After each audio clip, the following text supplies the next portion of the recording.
Prologue. A house that breathes. Macy Manor was a place where shadows had shadows. Built atop jagged cliffs, it seemed to loom over the sea like a sentinel of forgotten things. It wasn't just a house. It was a tomb, a labyrinth of whispers, a breathing thing with a heartbeat you could feel if you pressed your ear to its ancient walls. For over 3 centuries it had stood undisturbed, its gray stone walls weathering storms and secrets. Legends said that Macy Manor fed on emotions, fear, love, guilt, and despair. The house didn't just exist, it consumed, it took. And now it had taken Lena, leaving me hollowed out and untethered, willing to give up anything to bring her back. Chapter 1. The First Signs. After Lena's death, I retreated into myself. Our small coastal home, once filled with laughter and the scent of fresh bread, became a mausoleum of memories. I started seeing her everywhere, a flicker of movement in the corner of my eye, the faint scent of lavender, her favorite perfume, drifting through an empty room. I chalked it up to grief, until the dreams began. In my dreams, Lena wasn't gone. She was trapped, her voice muffled, her silhouette barely visible through a veil of shadows. "Come back to the house," she'd plead. "Find me." Each night, the dreams grew stronger, more vivid, and each morning, I woke with the sensation of her hand slipping away from mine, blowing the collar of his red shirt. I told myself it wasn't real, but grief makes liars of us all. For all of it's not ours. This is far better than anything. Chapter 2. Return to Macy. Inside, the house was as I remembered. Grand, yet decayed, with furniture draped in white sheets, and dust motes dancing in the dim light. But there was something else. A presence, a weight in the air. It wasn't just grief, it was the house itself. Watching. Waiting. I hadn't set foot in Macy Manor since we left a decade earlier. But as I stood at its iron gates, my resolve crumbled. The house loomed above me, its broken windows like accusing eyes. The air was thick, and even the trees seemed to bow away from the manor, their branches twisted as if in pain. Riley was already there. She had never left. Unlike Lena and me, she had embraced the darkness of Macy Manor, though it had taken its toll. She looked older, her once bright eyes dulled by years of solitude. "I knew you'd come back," she said, her voice a mixture of relief and resignation. "The house won't let you go." Chapter 3. Lena's Echo. Riley led me to Lena's old room. The moment I stepped inside, I felt it, a chill that settled in my bones, a faint hum that seemed to come from the walls. And then I heard it. A soft, barely audible whisper. It was Lena's voice, calling my name. "She's still here," Riley said, her expression unreadable.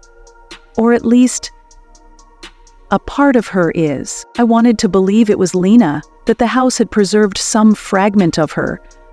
But deep down, I knew better. The house didn't give without taking. And whatever it had taken from Lena, it had twisted into something else. Chapter 4. The Hidden History. Riley and I began to search the house for answers. In the attic, we found a chest filled with letters and journals belonging to Ernest Macy, the manor's original owner. The journals revealed the truth about the manor's curse. Ernest had been an ambitious man desperate to make a name for himself. In his quest for power, he discovered the pit beneath the house, a natural chasm that he believed to be a gateway to the other side.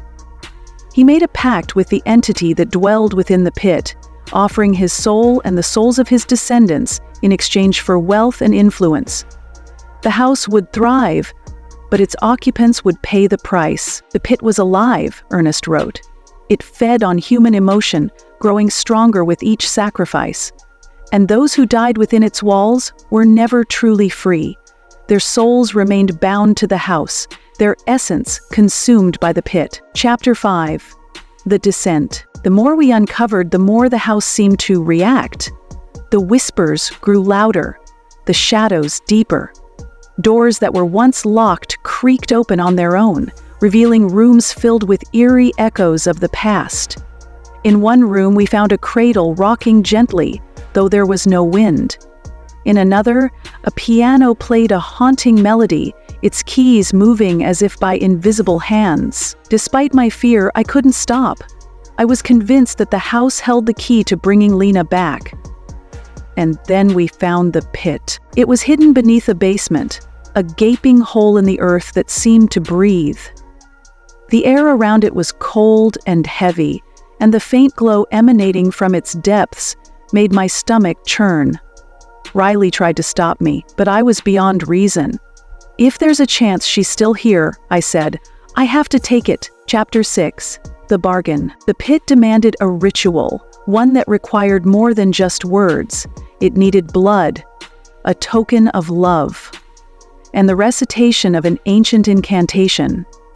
Riley warned me against it, but I didn't care. I was willing to sacrifice anything to see Lena again. As I stood at the edge of the pit, clutching the locket Lena had given me on our wedding day, I began the incantation. The air grew thick, and the walls of the basement seemed to close in. The pit began to glow, a sickly green light that pulsed like a heartbeat. Then she appeared. Chapter 7. The truth revealed. "Artie," she said, her voice an echo of the woman I had loved. "You shouldn't have come." She told me the truth about the pit. It didn't bring people back. It trapped them, twisting their essence into something the house could use. Lena wasn't free, and she never would be. The only way to save her, to truly let her go, was to destroy the pit. But doing so would come at a price. The pit wouldn't just take me. It would take Riley too. It demanded balance. One life for another. Polly took the bottle of water to the table and handed it to Riley. Chapter 8. The Final Choice. Riley begged me to leave, but I couldn't. I had already lost Lena. I couldn't lose her again. I made my choice, stepping closer to the pit. As I did, Lena's form began to fade. "I love you, Artie," she said, her voice breaking. "But this isn't the way." I threw the locket into the pit, reciting the final words of the incantation. The house trembled, its walls cracking as the pit began to collapse. Shadows swirled around me, pulling me toward the edge. Riley screamed, grabbing my arm, but it was too late. I fell into the pit, my last thought of Lena's smile. And another incision. I blinked open my eyes, and Bellbow muted horror mixed with wonderment as I saw what Lena had once been, a neighborhood the size of the hotel district. The bodies were clustered in the street. Epilogue. The echo remains. Macy Manor now stands in ruins, its walls scorched and its secrets buried. Riley survived, though she rarely speaks of what happened. She says she can still feel the house's presence, as if it's waiting for something. Or someone. The house took everything from me, but even in the darkness, I hold on to one thing: hope. Let me know if you'd like any further adjustments.